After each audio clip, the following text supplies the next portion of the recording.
만화 잘 봤죠? 근데 지금 봐도 만화는 항상 편합니다. 이렇게 얘기하는 게 상당히 편하고 쏙쏙 들어가요. 제가 아무리 그 설명을 하려고 해도 이렇게 재밌게 설명은 할 수가 없는 것 같아요. 그래서 한번 만화를 통해서 이 그림을 통해서 같이 말씀을 나눴는데, 아멘이십니까? 내가 너와 함께 하겠다. 예. 오늘 이 말씀을 가지고 같이 나누겠습니다. 특별히 이 말씀은 그림으로 동화처럼 이야기를 했는데 실제 있었던 이야기입니다. 실제 계신 하나님께서 실제 있었던 모세의 삶을 통해서 실제 있었던 이스라엘 사람들을 구원한 구출 계획과 구출 이야기를 하고 있는 것입니다. 주님께서 이 시간 우리와 함께 하시고 이 말씀을 통해서 우리에게 말씀하실 때 귀하신 은혜가 넘치기를 바랍니다. 잠깐 기도합니다. 하나님, 은혜를 감사합니다. 우리로 말씀 앞에 서게 하시니 감사합니다. 말씀하옵소서. 우리의 마음을 열고 듣겠나이다. 하나님께서 함께 하시며 성령으로 함께 하심을 믿사옵고 예수님 이름으로 기도합니다. 아멘. 오늘 제목은 이렇게 붙여봤습니다. 내가 너를 보내야겠다. 이 말씀은, 이 표현은 그대로 성경에 있는 표현입니다. 새 번역에 보면은 이렇게 좀 풀어서 이야기를 하고 있는데, 여기에 내가 너를 누구에게? 바로에게 보내야겠다라는 말에서 따온 말씀입니다. 이 말씀 통해서 하나님께서 모세를 보내신 것처럼 하나님께서 우리에게 어떻게 말씀하실까라는 것을 상고하는 귀한 시간 될 수 있기를 바랍니다. 출애굽기 2장 23절에 보면은 다 같이 한번 읽어볼까요? 시작. 여러 해 후에 애굽 왕은 죽었고 이스라엘 자손은 고된 노동으로 말미암아 탄식하며 부르짖으니 그 고된 노동으로 말미암아 부르짖는 소리가 하나님께 상달된지라. 이제 이스라엘 자손의 부르짖음이 내게 달하고 애굽 사람이 그들을 괴롭게 하는 학대도 내가 보았으니 이제 내가 너를 바로에게 보내어 너로 내 백성 이스라엘 자손을 애굽에서 인도하여 내게 하리라. 모세에게 해주신 말씀입니다. 모세가 조금 전에 얘기한 것처럼 40년 동안 궁전에서 살았고 모든 좋은 교육과 최신의 교육과 그리고 또 모든 그 당시에 제일 나가는 선진국의 최고의 베네핏을 누리면서 왕으로서 이제 그 다음 세대를 바라볼 정도까지 아주 큰 권세와 권력을 가지고 있었습니다. 그런데 모세의 뜨거운 정열로 뭔가 하나님을 위해서 해보겠다는 그런 마음으로 한번 사람들을 평정해 보려고 하는데 이 사람 그 말을 듣지 않아요. 그래서 서로 말을 듣지 않고 사람들이 싸우는 것을 보고서 그 사람을 쳤는데 죽었다고 하죠. 그 사고로 인해서 모세는 애굽을 마음속 깊은 곳에부터 사랑하고 있고 애굽을 생각하고 있다는 것에 대해서 신임을 잃었어요. 그래서 이제 도망을 가게 됩니다. 그래서 40년 후에 여기 있었던 대로 그동안 배웠던 모든 것, 그동안 가졌던 모든 것을 다 잊어버릴 정도의 시간이 지났어요. 그게 몇 년이죠? 또 다른 40년을 지났어요. 그래서 이제는 온몸에 힘도 다 빠졌고 그리고 머리에 갖고 있었던 모든 학식, 배웠던 것도 다 잊어버리고 있을 때 하나님께서 모세에게 나타나서 말씀을 하시는 겁니다. 그때 하나님께서 해주신 말씀 그 중에 하나가 바로 23절, 24절에 있는 말씀이죠. 여기에 아주 이 두 절 가운데 아주 그냥 간단하게 잘 요약을 해놨어요. 애굽 왕은 죽었고 탄식하며 부르짖는 소리가 있었고 그 부르짖는 소리를 하나님께서 들으셨다라고 이야기를 하고 있습니다. 그리고 하나님께서 말씀하시는데 모세에게 내가 그 학대를 들을 뿐만 아니라 보았다라고 이야기를 하고 있습니다. 그래서 내가 너를 이제 보내어 너로 너의 백성을 나의 백성을 가나안 땅으로 다시 옮길 것이다 라고 이야기를 하는 겁니다. 믿어지세요?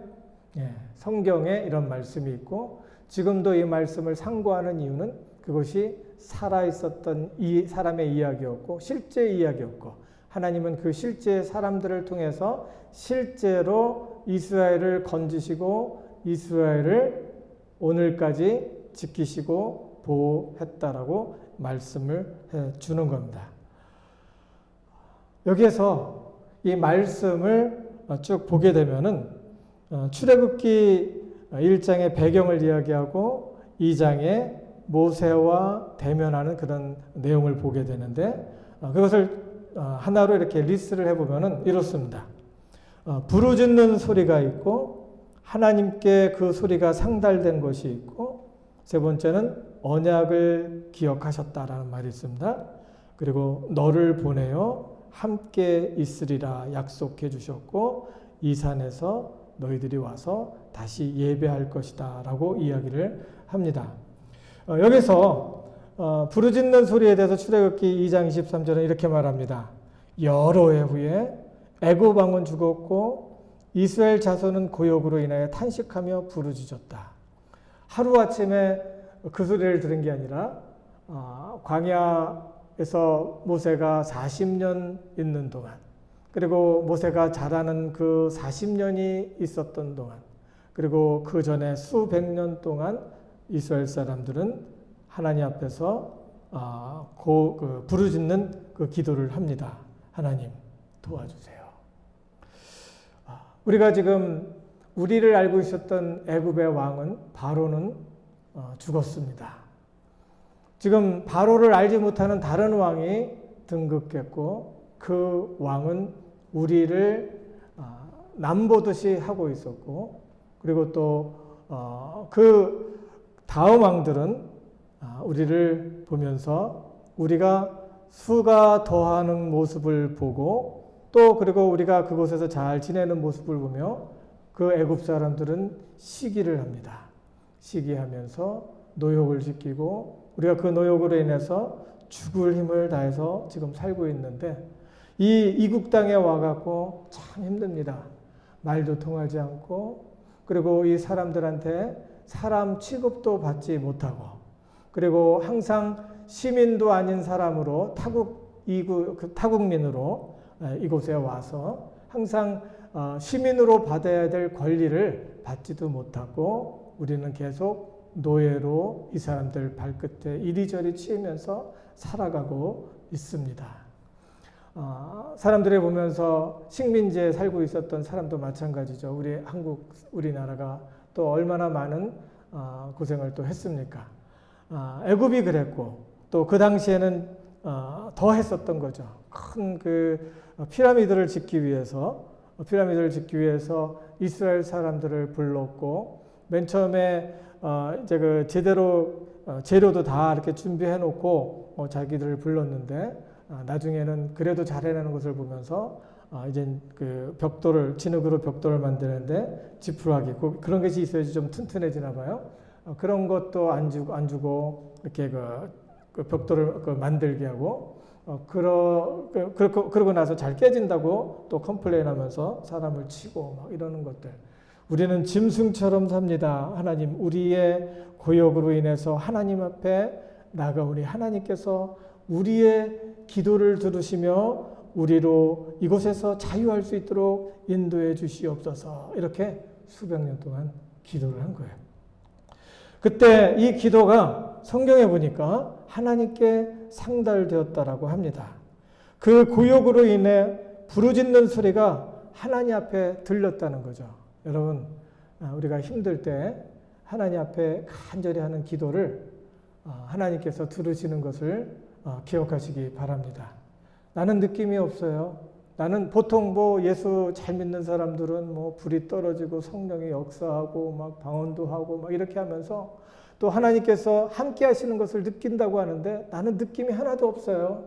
오히려 하나님 앞에 기도를 하고 있는데 이 고통이 더 심화되고 있고 저 사람들은 그 기도에 대해서 하나님이 응답하고 있는 것을 하나도 못 느껴요. 하나님 어떻게 된 겁니까? 라고 말하는 그 자리에 이 말씀을 보니까 하나님 계신다는 거예요. 그리고 그 기도를 하나님께서는 듣고 계신다는 거예요. 왜 들을까요? 나를 보면서 하나님의 때를 기다리시면서 하나님께서 그 기도를 듣고 계신다는 겁니다. 그리고 하나님께서 말씀하시죠. 기억한대. 언약을 기억하신다는 거예요. 여러분 시편 23편에 다윗의 그 기도를 기억하죠. 여호와는 나의 목자시니 내가 부족함이 없으리로다. 그가 나를 푸른 초장에 누이시며 쉴 만한 물가로 인도하시는도다. 내 영혼을 소생시키시며 자기의 이름을 위하여 의의 길로 인도하시는도다. 여기서 중요한 말씀이 뭐 같아요? 내 영혼을 소생시키시며 자기의 이름을 위하여 의의 길로 인도하시는도다 라는 거예요. 상당히 중요한 말이에요. 하나님의 이름을 위하여, 영어로 하면 for sake, for his sake, for his name's sake. 하나님의 이름을 위해서 우리를 붙드시고 의롭게 하시며 우리의 영혼을 일어나게 하신다는 거예요. 이게 아주 기가 막힌 말씀이 뭐냐면 나의 의를 보시고 내가 한 일을 보고 하나님께서 내 영혼을 소성시키시고 나로 의롭게 하시는 것이 아니라는 거예요. 나의 의를 보지 아니하시고, 그러면 무슨 소리예요? 나도 많은 미스테이크를 했고 실수를 했고 많은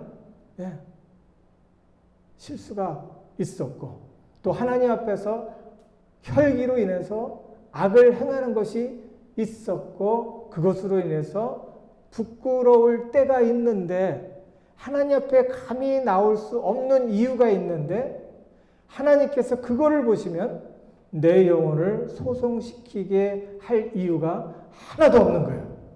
그걸 누가 알아요? 제일 먼저 아는 사람 누구예요? 나예요. 내가 하나님 앞에서 설 때 내가 하나님 앞에서 이렇게 기도해도 하나님께서 들어주실까 하는 생각을 할 수밖에 없는 게 사람이라는 거예요. 그러나 하나님께서는 우리의 영혼을 소송시키시는데 소송시키시는 이유는 자기의 이름을 위하여 for his name's sake 자기의 이름을 위하여 자기의 의를 보시고 자기의 해주었던 약속을 기억하시며 하나님께서는 우리의 기도를 들으시고 응답해 주신다는 거예요. 여러분, 우리가 우리 자신을 돌아볼 때 과연 내가 이런 행복을 누릴 수 있을까라는 생각이 들 때가 간혹 있죠. 어떤 사람은 행복해요. 너무너무 행복해요. 그래서 슬퍼요. 그래. 왜 그러냐 그러니까 내가 이런 행복을 누릴 수 있을까요? 내가 이런 행복을 누릴 수 있는 자격이 없어요. 그리고 이런 행복이 얼마나 가겠어요? 잠시 있을 건데 이게 얼마나 가겠어요? 그러면서 지레 행복하지 않고 눈물을 흘리면서 자기의 슬픈 고된 인생, 수고와 고통으로 가득 찬 그 인생을 돌아보면서 그 행복도 누리지 못하는 사람들도 많이 있습니다. 그런데 우리가 정말 하나님을 신앙하는 이유, 정말 하나님을 인하여 감사하고 행복한 이유는 하나님께서 내가 한 일을 제껴놓고 하나님의 하신 약속을 성실하게 아침마다 새롭게 그 성실하게 이루어 가시는 하나님이시기 때문에 하나님 감사합니다 할 수 있는 거죠. 다시 일어날 수 있는 거예요. 하나님 감사합니다. 여기서 그 기억했다라는 말은 뭐냐면 하나님께서 조상 아브라함을 통해서 해주신 약속. 아브라함도 하나님께서 그 아브라함이 의인이었기 때문에 아브라함을 택한 것도 아니었잖아요. 그 전에 노아를 택하시고 노아를 통해서 큰 배를 만들게 하고 그 큰 홍수, 대홍수를 지나가게 하셨을 때 성경에 기록이 되어 있어요. 노아는 당대의 의인이었더라 라는 말이 있는데 아브라함은 당대의 의인이었다라는 말을 선택적으로 안 하고 있어요. 보통 사람이라는 거예요. 근데 하나님께서 아브라함을 택하시고, 왜? 아브라함이 하나님을 찾고 있는 사람이었고 택하시고 아브라함의 족속을 통해서 하나님을 믿으면 하나님께로 오면 이런 일들을 너희가 경험할 수 있을 것이다 라는 것을 보여주기 위해서 아브라함을 택하셨고 아브라함에게 약속을 해주시고 그 자손 대대로 해주신 똑같은 약속, 그 약속을 생각하면서 이스라엘 사람들이 그곳에서 노비 생활을 하면서 힘들어하고 고생하며 고통으로 인해서 탄식하며 부르짖을 때 그들이 불쌍해서 그런 게 아니라 하나님이 그들을 통해서 하나님을 믿는 사람은 어떤 것인 것을 보여주기 위해서 자기의 이름을 기억하시고 자기의 약속을 기억하시고 그들에게 다가가셨다는 겁니다. 감사하죠? 신앙생활이 순전히 은혜입니다. 신앙이 좋다 나쁘다는 기도를 많이 했다고 또 성경을 많이 암송하고 있다고 성경을 많이 알고 있다고 그리고 교회에서 일을 많이 했다고 신앙이 깊은 게 아니에요. 신앙은 뭐냐면은 그 하나님께서 이럼에도 불구하고 다가오시는 그 은혜를 인해서 감격하는 사람이 신앙이 있는 사람이에요. 감사합니다. 하나님, 내가 이럼에도 불구하고 하나님께서 또 마음을 여시고 나를 잡아주시니 나를 받아주시니 감사합니다 라고 고백하는 그 순간이 성령 충만한 시간이고 고백하는 그 순간이 하나님의 것으로 하나님의 신앙이 있는 사람이에요.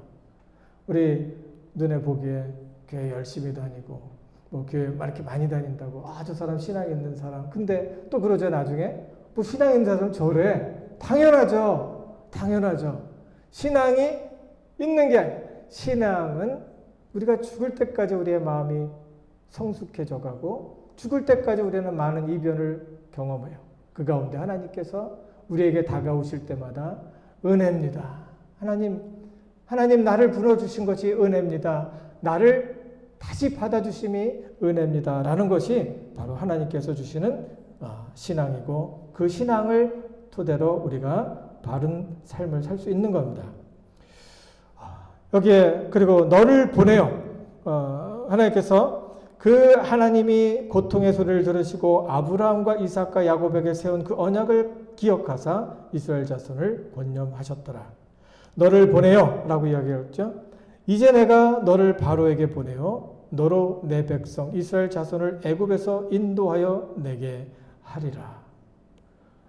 모세가 자격이 있어서 모세를 쓰는 게 아닙니다.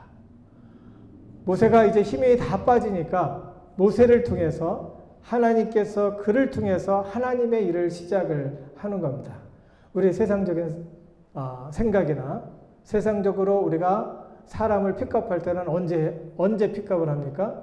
잘 나가고 있을 때, 그리고 많은 것을 배웠을 때, 그리고 많은 것을 누리고 관리를 하고 있는 그때에 사람을 탁 스카웃을 해갖고 자기 비즈니스 사람으로 만들어서 그 사업을 번창시키려고 하겠죠.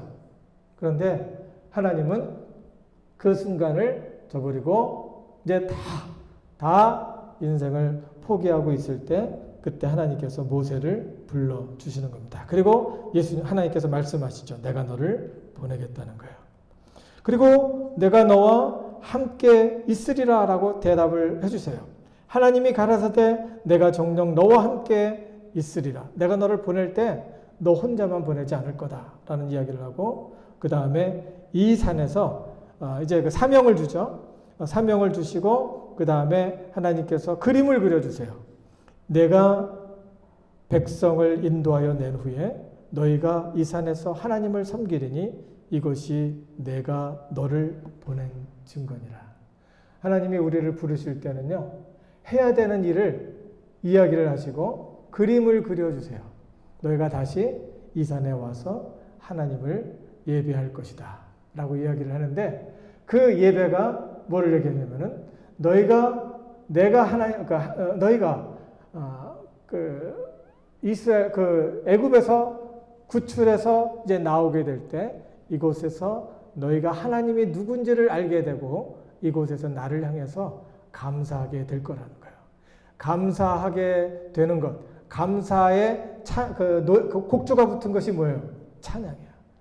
감사가 찬양이 예배가 되고 감사의 예배에 찬양이 붙은 것이 바로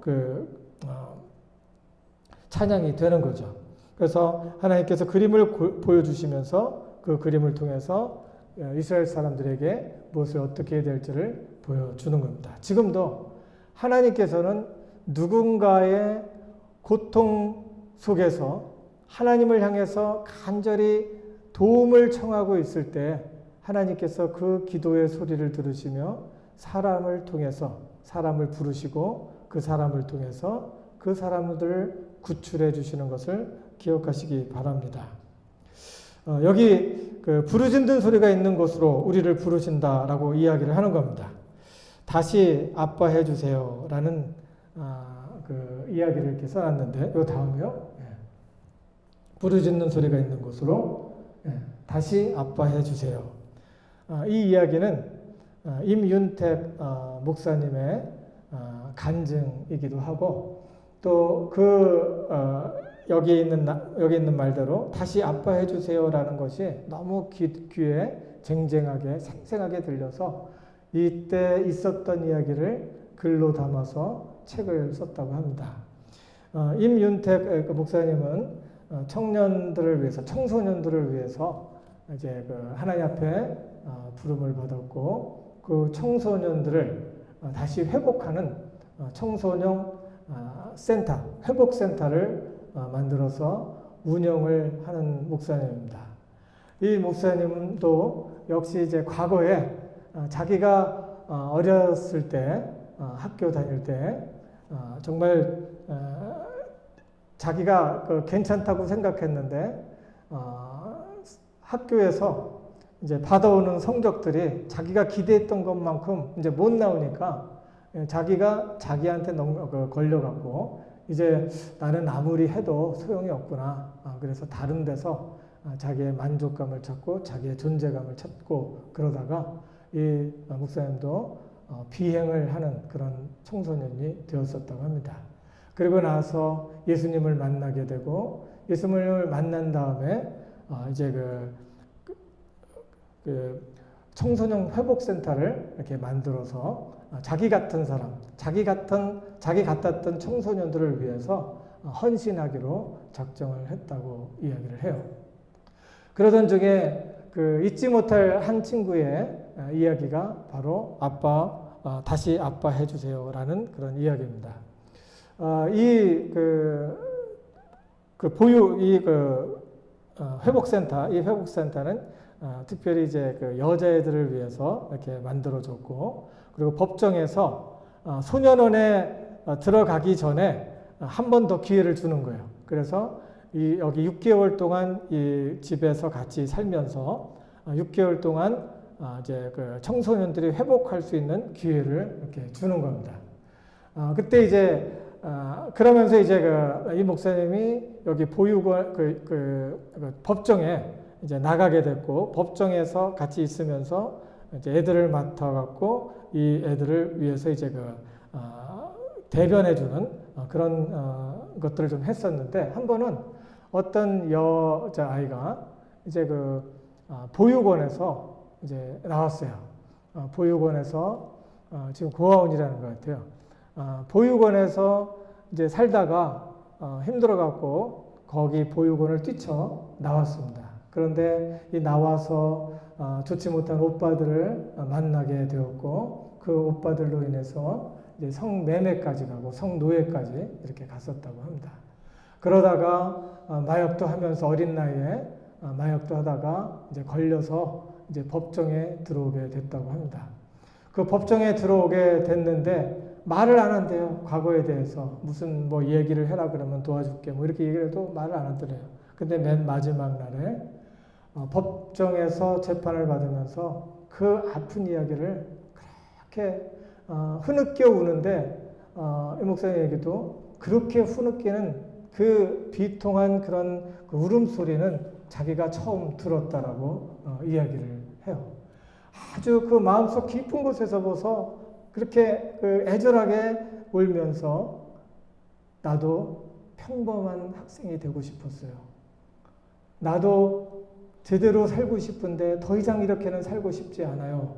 라고 이야기를 했대요. 그래서 그 이야기를 들으면서 목사님이 그 법정의 심판관 앞에서 이 이야기가 이 아이가 다시 살기를 원하고 또 이 아이가 간절한 마음으로 이렇게 애통하는 그런 모습을 보았는데 앞으로 좀 선처를 해주시면 앞으로 잘 살 수 있을 것 같습니다. 라고 이야기를 하는 거예요. 그랬더니 그 재판관이 그러면 당신이 지금 하고 있는 그 회복센터를 보내서 6개월 동안 어떻게 하는지 봅시다. 라고 이야기를 해서 그냥 그 자기가 떠맡게 된 거예요. 그래서 떠맡게 되고 그 자리에서 이제 그 아이와 같이 살면서 이제 그 아빠의 모습 그리고 그런 모습을 보여주고 엄마의 모습을 보여주면서 사랑을 담뿍 해줬어요.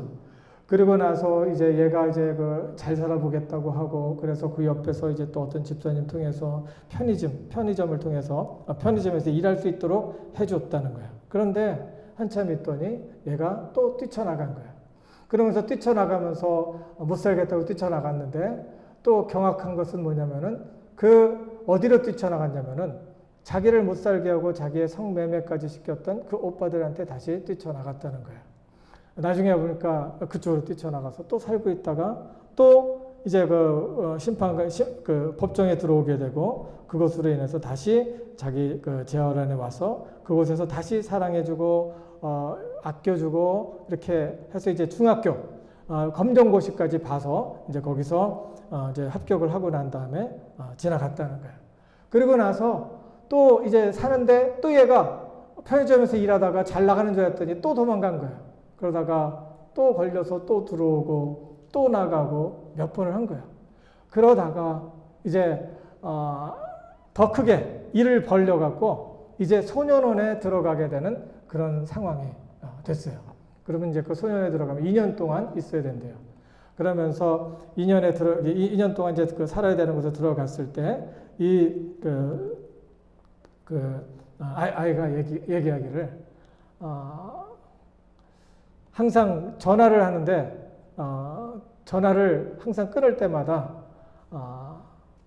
나를 용서해 주세요 아빠 하고 그리고 끊을 때마다 내 생일이 있었는데 또 다른 때 전화할 때마다 내 생일이 언젠데 나한테 꼭 좀 면회 주면 고맙겠어요 아빠 자꾸 아빠 그러더래요. 그래갖고 부담이 됐는데 너무너무 그래도 좀 사랑스러웠는데 얘가 또 거기서 이제 끝난 다음에 또 나가서 또 일을 벌리고 또 들어온 거예요. 그래서 아주 중범죄가 돼갖고 이제 몇 년을 이제 살게 되는데 그때 들어와서 이제 좀 살면서 자기한테 편지를 보냈대요. 그래서 그 편지를 이렇게 받았을 때 가슴이 뭉클해갖고 이제 그 편지를 이제 콩닥콩닥 그러면서 이제 그냥 그 편지를 열어봤어요. 근데 그 편지 내용이 자기를 왜 내가 도와달라고 하지도 않는데 왜 나를 도와줘갖고 내가 다시 끝내 여기 돌아오게 하느냐 그러면서 거기에 모든 악담들을 다 이렇게 적어놓고 내 눈에서 좀 사라져 달라고 이렇게 부탁을 하는 내용이 거기 있었대요. 그래서 자기가 그것을 놓고서 상처를 무진장 받았다는 거예요. 그리고 나서 이제 얘기가 나는 차라리 잘 됐다. 이제 얘를 내가 끊는 것은 내가 마음이 좀 부담이 되는데 네가 끊었으니까 그래 이렇게 끝내자. 그리고서 딱 끝내고 있는데 또 한참 후에 편지가 왔대요. 그러면서 죄송해요. 그러면서 했던 이야기가 다시 아빠 해주시겠어요? 이렇게 편지에 적었다는 거예요. 그러면서 죄송합니다. 이렇게 이야기를 해서 자기가 그 내용의 편지를 보면서 너무너무 마음에 감동이 됐고 그리고 잊을 수가 없었다는 거예요. 그리고 나서 얘가 2년을 마치고 나와서 이제 얘가 그 마음을 고치고 그리고 또 이제 검정고시를 봐서 그 검정고시를 패스를 했는데 그 소년원에서 있으면서 검정고시를 했던 학생들 중에 전국에서 수석을 했다는 거야. 마음이 바뀌니까 전국에서 수석을 했대요. 그래서 야, 이제 너는 잘할 수 있을 것 같다. 그러면서 얘기를 해줬더니 이제 나한테 꿈이 생겼어요. 그래서 어떤 꿈인데? 그랬더니 여기 자기를 보호해줬던, 자기를 이렇게 감옥에 있었을 때 자기를 이제 도와줬던 그 사람들 중에 보호 공무원이 있는데 그 공무원들이 상당히 인상적이었고 자기도 시험을 본 다음에 자기도 보호 공무원이 되기를 원합니다라고 소원을 이야기했다고 합니다. 제가 이 말을 길게 장황하게 했던 이유가 뭐냐면은 누군가 고통하며 하나님을 찾으며 하나님 안에서 다시 새로운 인생을 시작해 보려고 하는 그곳, 그곳에 하나님께서 함께 하시며 그 함께 하시는 사람들을 통해서, 하나님의 사람들을 통해서 하나님께서 손길을 펴시고 하나님께서 그 사람의 인생을 도와주신다는 거죠. 하나님께서 우리를 이렇게 계속해서 부르고 있습니다. 누군가의 기도하는 그 고통의 소리를 듣게 하시고 또 그 고통 속에서 하나님께서 우리의 마음속에 감동을 주시면서 하나님께서 우리를 지금도 부르시는 것이 있죠. 내가 너를 보내야겠다. 내가 너를 보내야겠다. 그 음성을 들으면서 하나님 앞에서 내가 헌신할 때에 하나님께서 그 일을 통해서 역사하는 줄을 믿습니다. 이 필리핀 아이들을 이렇게 애들을 이렇게 데리고 있으면서 또 그 애들하고 캠프도 간다는 거예요. 그래서 필리핀에 이제 데려가서 그곳에 있는 아주 가난한 그런 사람들을 놓고 이제 그 사람들에게 그 음식을 나눠주는 그런 일들을 이런 애들을 데리고 가서 했대요. 그랬더니 어떤 아이가 이렇게 그 음식을 이렇게 배급을 하면서 갑자기 그러더래요. 내가 한 달에 여기 나가서 이제 내가 한 달에 25,000원 정식을 보내면 이 사람들을 먹일 수 있나요? 그랬더니 그렇지 뭐 얘들 25,000원이면 몇십 명을 먹이니까 이렇게 얘기를 한 거예요. 그랬더니 그럼 내가 하겠다고. 그래서 고맙다 이야기를 하고 나서 근데 네가 돈이 없는데 그걸 어떻게 하니? 그랬더니 담배 끊으면 돼요. 담배 끊으면 된대요. 그러면서 25,000원을 드릴 테니까 그렇게 해달라고 이렇게 이야기를 했다고 합니다. 우리가 알게 모르게 우리 주변에서 우리 가운데 힘들고 하고 고통스러운 사람들의 기도를 통해서 또 하나님께서는 계속 내가 너를 보내겠다라는 모세에게 줬던 그런 부르심을 우리에게 부를 때 하나님께서 우리 가운데 함께 하시는 줄을 믿습니다. 그리고 우리가 삶 속에서 거룩한 환경을 만들어 갈 수 있도록 하나님께서 우리 각 사람을 부르고 있어요.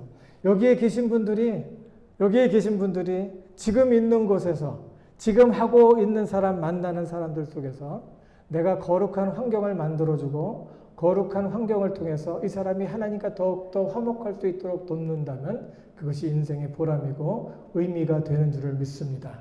우리의 영혼을 먹이고 우리의 영혼을 살찌게 하는 양식이 있는데 그것은 하늘에서 이렇게 떨어지는 만나, 그 만나 그 자체가 아니에요.